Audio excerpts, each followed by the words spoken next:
Oke, jadi sekarang kita mau ngerjain proyek dari Bu Renita. Ya, proyek dari Proyek besar enggak ya? enggak sih, ya, tugas-tugas aja ini. Mungkin kata Bu Renita kemarin kan ini jadi pengukuran untuk CP1 nih, soal halogenasi. Dan produk dari halogenasi ini kan banyak ya. Kemarin dijelaskan itu ada PVC, terus ada klorinasi, ada halogenasi alkali. Nah, tapi dari yang aku cari-cari, aku cuma tertarik sama klorobenzen gitu. Kalau kalian gimana? Kalau aku dapetnya juga klorobenzen. Soalnya kebanyakan di jurnal tuh bahasnya klorobenzen. Iya. Aku udah sih dapat yang lain. Yang tadi apa itu yang untuk pendingin apa? Apa tadi? Freon. Iya. Freon. Iya itu kayak. Satu lagi ada yang ini apa yang kita cari kemarin? Apa? Cici. Bukan ada. Apa dia namanya? Itu apa? Memang nggak jarang dapat sih, tapi emang dia ada, tapi yang nggak susah dijumpai. Tapi mungkin memang Kayak dia gitu. oh alah, Itu bukan. mungkin apanya masih belum familiar ya. Iya, ini nggak terlalu dikenal orang lah. Oh. Kayaknya mending ke klorobenzen ini nggak sih? Banyak kita jumpai juga kan. Bukan yang banyak kita jumpai oke, tapi aku pernah nanya kelas sebelah gitu kan.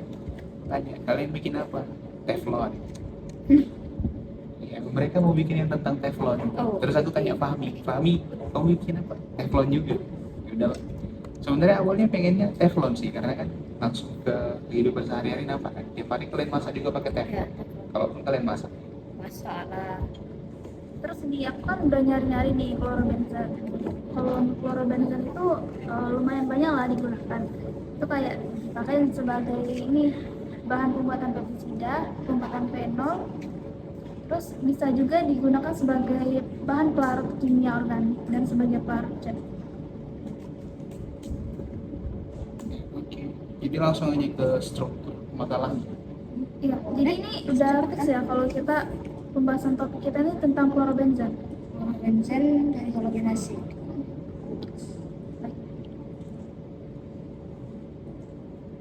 Kalau baca bukunya Bu Renita kan, itu kan ada kemarin yang kalian lihat juga kan yang tahun 2006 itu yang buku ajar ini, yang di lantai 4 kemarin. Diktat ya. Itu ada banyak klorobenzen, ada mono, ada dikloro, ada trikloro. Kita mau ngambil yang mana? Mono, kloro, atau yang cuma itu aja? Kayaknya yang ini. Yang kloronya aja. Kloro juga. Yang udah kan ya cuma klorobenzen gitu, dia nggak ada dikloro atau monokloro gitu. Jadi dia klorobenzen gitu. Oke, oke. Jadi langsung aja lah kita bagi tugasnya. Kalian lah mau yang mana duluan? Nah, aku boleh ini dulu nggak? Jadi aku udah nyari-nyari dari kemarin. Jadi aku mau nyusun tentang pengertian klorobenzen, terus reaksi halogenasi pada benzen juga, sama kegunaan sama sifat-sifat dari bahan baku, sama sifat-sifat produk dan sifat-sifat produk sampingnya. Sifat-sifat ini mencakup tentang sifat fisik dan sifat kimia. Itu sifat ya kan, pengertiannya dasar lah ya. Iya, pengertian sama sifat fisik kimia. Ini proses produksinya juga kita lakukan semua kan? Kayaknya ya paparkan kasar aja gitu, nggak usah mendetail kan. Kalau sampai ke detail-detail kecilnya jadi mirip TRT gitu. Kan kita belum sampai sana, kita belum sampai sana gitu. Kita cuma sekelas makalah aja. Terus yang nyari PFD sama teknologi produksi kita dua berarti ya, karena sifat fisik sama pengertian udah di lupa ya, tapi nanti kita cari semuanya aja lah, baru satuin biar Atau lengkap dapat gitu. literaturnya kumpulin aja kan. Ini kita perlu masukin spesifikasi unit operasi juga kan, alat-alatnya gitu. Ya, masukin aja tapi yang kasar-kasar aja gitu, jangan kayak ya, gimana ya, pokoknya jangan spesifik lagi.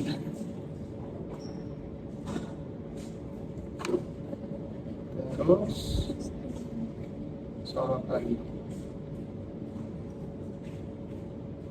mana tadi kita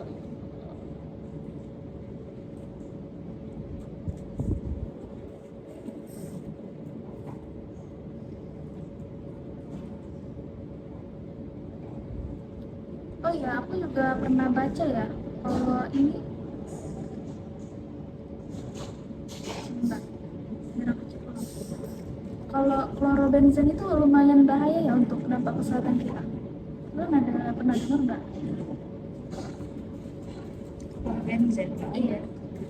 Itu Ada kalau kayaknya. ada, kalau dari jurnal yang aku baca itu klorobenzen itu dapat ini menimbulkan dampak kesehatan seperti iritasi kulit, alergi kulit dan mata, ruam pada hidung dan tenggorokan, dan mungkin bisa sampai kayak kejang otot, kegelisahan, tremor gitu. Mungkin bisa merusak paru-paru juga. Itu bahayanya berarti kelangsungan juga kalau bakal. Buat aja. Iya, soalnya ini kan lumayan penting kan.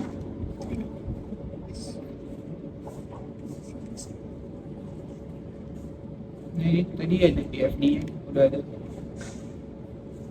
dari prarancangan pabrik.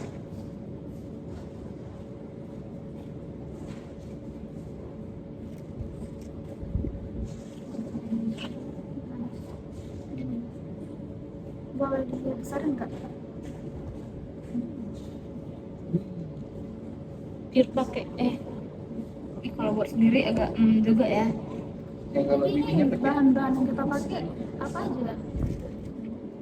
kalau di sini dia bahan bakunya itu dia pakai benzen, ini C66, Iya iya pasti. ya, Klorin ini klorin Cl2. itu kalau nggak salah ada pakai katalis ya. Memang kalau dia ini harus pakai katalis Katalisnya apa? besi Fe3 klorida. Kayak dangha juga itu. Ini dari yang berproses. Berarti ini menghasilkan produk samping juga. Kemungkinan produk samping selalu ada. Jadi gini, pertama itu ada proses klorinasi. Klorinasi itu penambahan gas, penambahan atom klor di atom bensin. Halogenasi dengan penambahan Cl, jadi namanya klorinasi. Nanti gas klorin ini diumpan dari bawah reaktor, terus nanti digelembungkan di reaktor klorinasi. Nah, di situ terjadi reaksi antara klornya sama benzen. Setelah itu nanti ditambahkan katalis FeCl3 supaya reaksinya itu bisa berlangsung lebih cepat gitu. Kalau di sini suhu yang dipakai 70 derajat Celcius. Nah, tekanannya 2,4 atmosfer dan waktunya nggak ada dijelaskan. Tapi reaksinya berlangsung secara eksotermis dan isotermal, berarti suhunya ini tetap, tapi dia menghasilkan panas. Terus hasil keluaran dari reaktor klorinasi ini nanti dia mengalir nih. Dialirkan ini kan ada nih, dia pakai pompa, terus dialirkan ke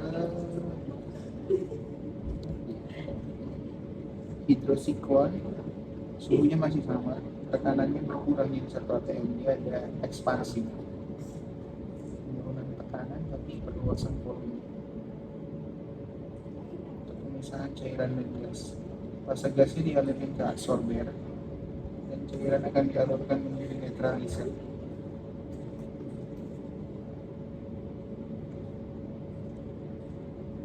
Setelah klorinasi itu dinetralisir, ada pemurnian sama pemurnian.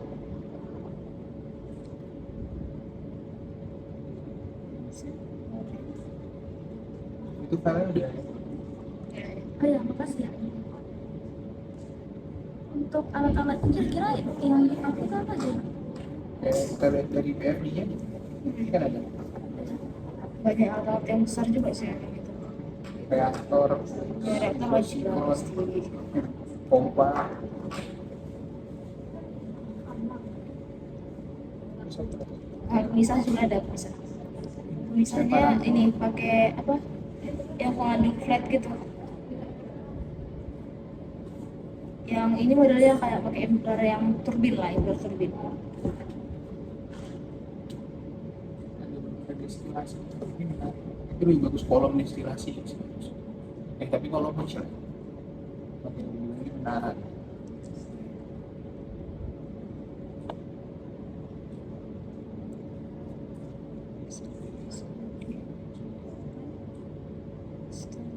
Berarti yang belum ada apa nih? Spesifikasinya dia. Spesifikasi udah ada sih. Spesifikasinya Udah dia spesifikasi. gimana tuh? Ini yang dari reaktor tuh ya, reaktor, mixer, absorber, siklon, separatornya, sentrifugal pakai A juga, terus ada lagi ini dekanter, terus ada manual destilasi pakai 2. Fungsinya juga udah di ini sih, kayak yang dikirim gitu.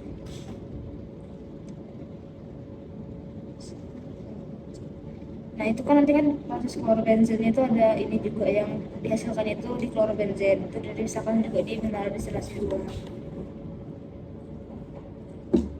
Oke. Udah, 1, 2, 3 udah dapet. Apa kira-kira mau kita tambah? Yang jenis-jenis reaksi gitu. Teori-teori lain lah berarti nanti. Ini reaksi ya, jenis-jenis proses yang bisa dipakai untuk klorobenzen itu ada 4. Ada penelitian sebelumnya yang bilang itu ada 4. Bukan bilang 4 sih, maksudnya cuma dapat 4 gitu. Ini ada proses Raschig, ada Loser Smith, terus ada klorinasi secara kontinu sama klorinasi secara batch. Ini berarti ganti lah ya ini. Tukar ya? Iya. Ini bukan ini.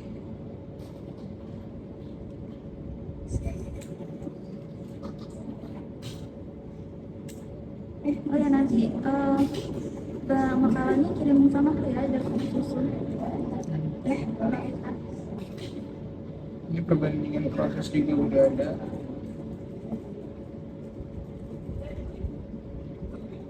Reaksi-reaksi di dalam dan ini ada dicantumkan. Reaksinya rata-rata sama ya. Cuman di Raschig dia nggak pakai katalis.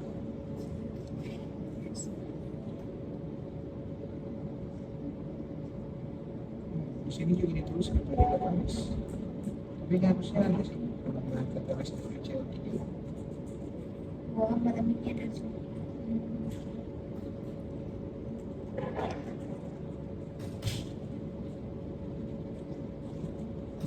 Mana yang paling sisi?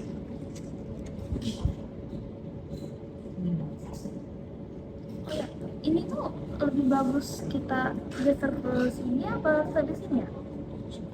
Berapa sih? Pokoknya dia tuh kan harus sesuai ini ya formatnya. Ini jadi ini tuh kita geser ke tengah.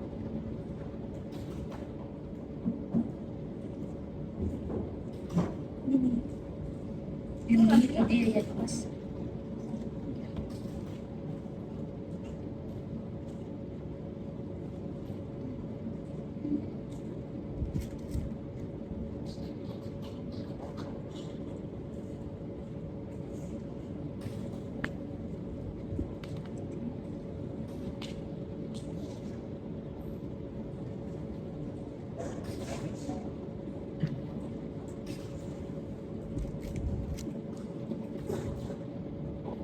Udah ada lagi kira-kira yang mau ditambahin?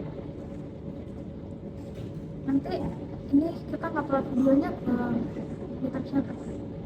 YouTube. Itu aja. Kamu sudah yakin padanya? Nah cuma ini aja lah. Kalau ada yang perlu didiskusikan lagi nanti kita diskusi lewat Zoom aja. Ya semua tahu ya. Lebih mudah sekarang masanya teknologi. Oh ya, tadi soal proses perbandingannya udah dibuat. Yang paling bagus itu kita pakai proses klorinasi kontinu karena konversinya sampai 75%, terus suhunya juga cuma 40 sampai 70 derajat, jadi energi yang dipakai juga nggak terlalu banyak.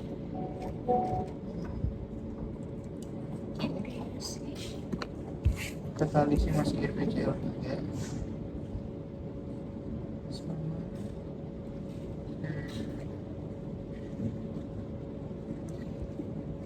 klorinasinya berlangsung secara langsung antara klorin dan BZ, tidak perlu alat lain. Ini lah yang menghemat biaya. Oh ya, untuk ini laporan akhirnya kita perlu buat lampiran nggak? Lampiran Ya, butuh gambar-gambar spesifikasi alat gitu? Nggak usah sih. Nggak usah. Karena kan ya kita belum sampai ke teknik reaktor juga. Udah dipindahin semua ini, disatuin sama yang spesialis alat. Udah ini lagi ngatuin. Tinggal biodata lah. Nanti drive-nya jangan lupa dibuat. Drive-nya udah dibuat ya, jangan lupa upload file.